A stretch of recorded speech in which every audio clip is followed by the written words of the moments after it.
Hello, good evening, student. Let us discuss another chapter in the sequence that is current electricity.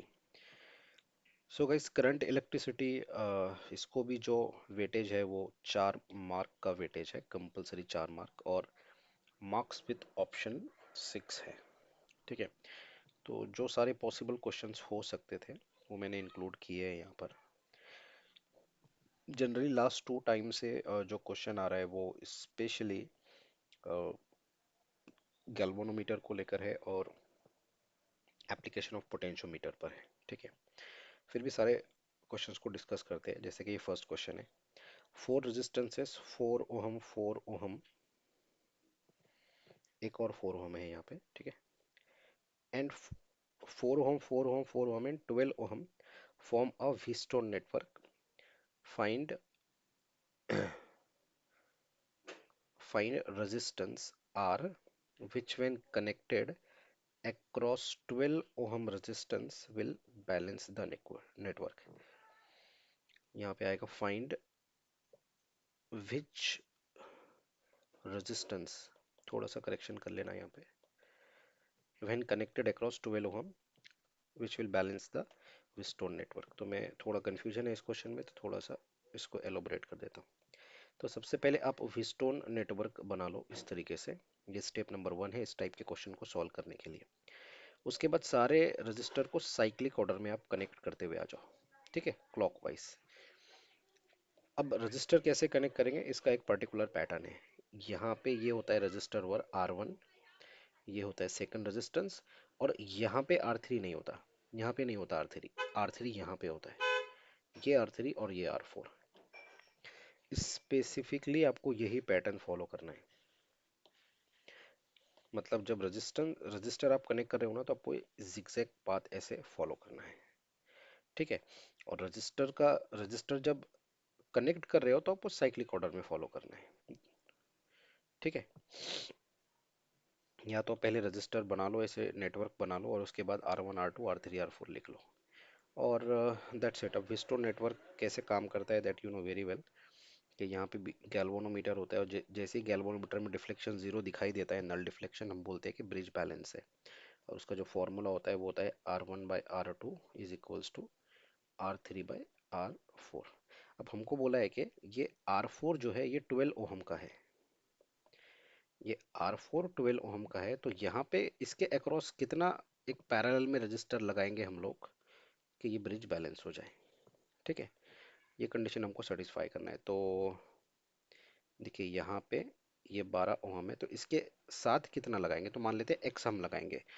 तो ये parallel combination का जो ये जो पैरेलल कॉम्बिनेशन है, इसका रेजिस्टेंस कितना आ जाएगा, तो ये आ जाएगा 12x divided by 12 plus x.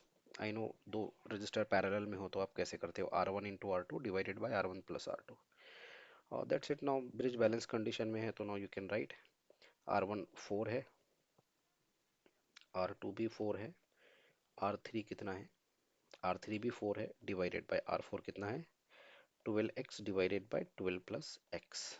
ठीक है, दोबारा मैं लिख देता हूँ फिर से। R1 कितना है 4, R2 भी 4, R3 भी 4, और यहाँ पे इक्विवेलेंट कितना है, ये है 12x divided by 12 plus x. That's it. इसको आप सॉल्व कर लो, and after solving this I think this x comes to be 6 ohm. ठीक है, थोड़ा सा मैंने ज़्यादा एक्सप्लेन कर दिया, ताकि क्योंकि क्वेश्चन में थोड़ी सी गड़बड़ थी इसलिए। अदरवाइज बाकी सारे क्वेश्चन को मैं शॉर्ट ही रखता हूँ। ठीक है, so let us move towards the next question.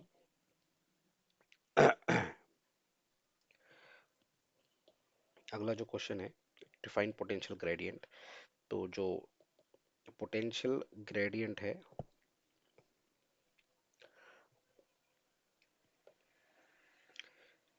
हाँ, तो पोटेंशियल ग्रेडियंट जो होता है, ये fall of potential per unit length होता है।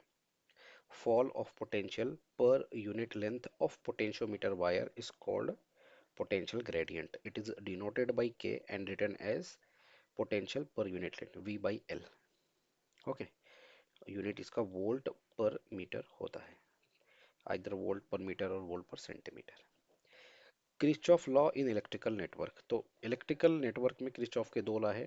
पहला है summation of electric current at a junction point is zero, और सेकंड है summation of the potential difference and all the EMF in a closed network is equals to zero।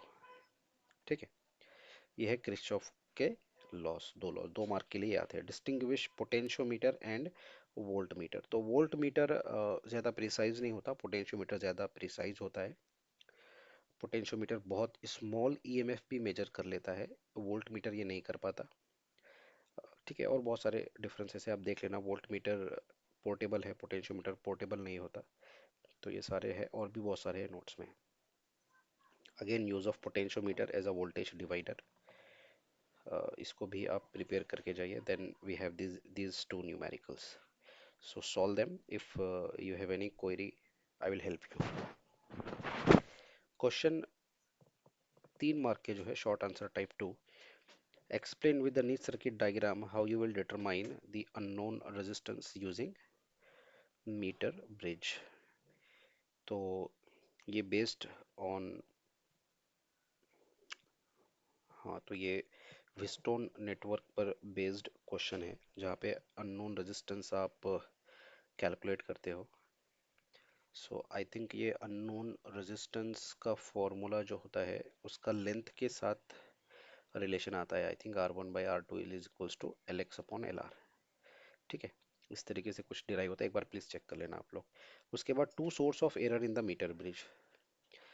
तो ये भी एक 2 मार्क का क्वेश्चन आ सकता है एग्जाम में। दो सोर्स जो है मीटर ब्रिज के, एक तो ये होता है कि आपको जॉकी को स्लाइड नहीं करना है पोटेंशियोमीटर वायर पे, और दूसरा एरर होता है कांटेक्ट पॉइंट की वजह से। तो ये दोनों को आपको पढ़ना है और एक्सप्लेन भी करके जाना है।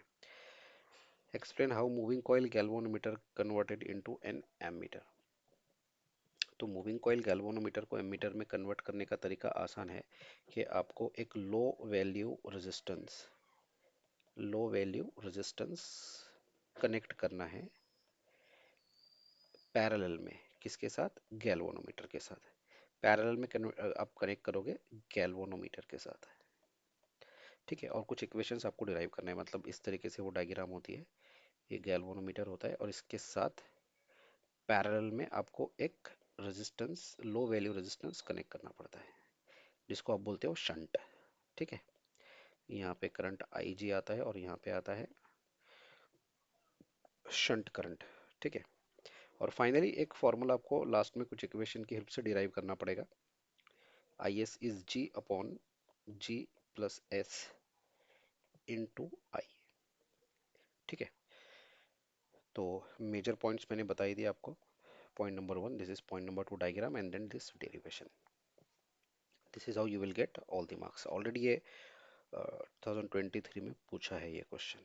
Okay, so now let us move towards the next question, which is explain how moving coil galvanometer can be converted into voltmeter। तो वोल्ट मीटर में कन्वर्ट करने का तरीका ये है कि आप गैल्वेनोमीटर जहाँ पे जिस ब्रांच में कनेक्ट है, वहाँ पे एक हाई वैल्यू रेजिस्टेंस को कनेक्ट कर दो।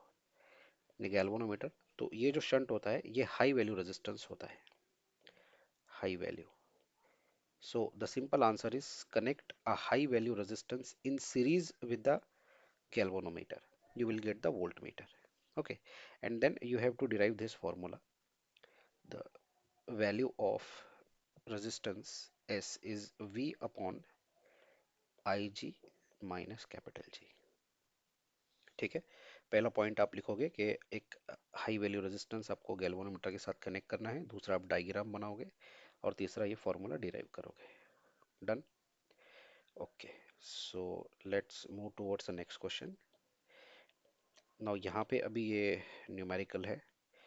Then finally describe with the help of neat circuit diagram how to determine the internal resistance of cell using potentiometer, derive necessary formula। तो गाइज ये एक बड़ा डेरिवेशन है, ऑलरेडी पूछा है 2023 में।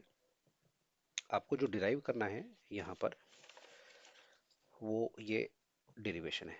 R is equals to capital R, R internal resistance होता है, स्मॉल r इंटरनल रेजिस्टेंस होता है, L1 minus L2 divided by L2। यहाँ तक आपको डिराइव करना है, ठीक है। Then we have question number 14, describe potentiometer which is used to compare the EMF of two cell by connecting cell individually। दो मेथड है, एक है सेल कनेक्टेड इंडिविजुअली और एक है कॉम्बिनेशन ऑफ सेल। सम और डिफरेंस मेथड भी बोला जाता है, वो दूसरे वाले मेथड को मैंने दूसरा नहीं किया है, मुझे लगता है कि ये वाला इंपॉर्टेंट है इस बार, ठीक है। तो ये एप्लीकेशन ऑफ पोटेंशियोमीटर ही है। एप्लीकेशन ऑफ पोटेंशियोमीटर में और भी बहुत सारे एप्लीकेशन हैं, बट आप ये वाले दो करके जाइए, मतलब ये 13 और 14 आप प्रिपेयर करके जाए। 13 ऑलरेडी आ चुका है, तो प्रिपेयर इसलिए करना है कि इस पे न्यूमेरिकल आ सकता है, और न्यूमेरिकल कौन सा है, ये वाला न्यूमेरिकल 15 नंबर का, ठीक है। तो ये जो 14 नंबर का है, यहाँ पे आपको सिंपली प्रूफ करना है कि ratio of the two EMF is equals to L1 by L2, that's it. यहाँ तक आपको प्रूफ करना है, ठीक है। ये वाला न्यूमेरिकल प्लीज इस टाइप के दो तीन न्यूमेरिकल प्रैक्टिस करके जाओ आप, ये वाला जो न्यूमेरिकल है, ठीक है। मैं पढ़ता नहीं हूँ इसको, लेकिन आप इसको प्रिपेयर करके जाओ। अगर पॉसिबल हुआ तो इसके लिए मैं सॉल्यूशन अपलोड भी करूँगा, ठीक है। बट आप मुझे कमेंट करना कि ये 15 आपको समझ रहा है या नहीं समझ रहा है, बट ये इंपॉर्टेंट है। और साथ में ये 16 वाला, तो ये मुझे लगता है ये दो टाइप के न्यूमेरिकल ना एग्जाम में अगर न्यूमेरिकल पूछता है ना, तो ये 15 और 16 ये दोनों की टाइप में से ही कोई एक टाइप होना चाहिए इस बार के लिए।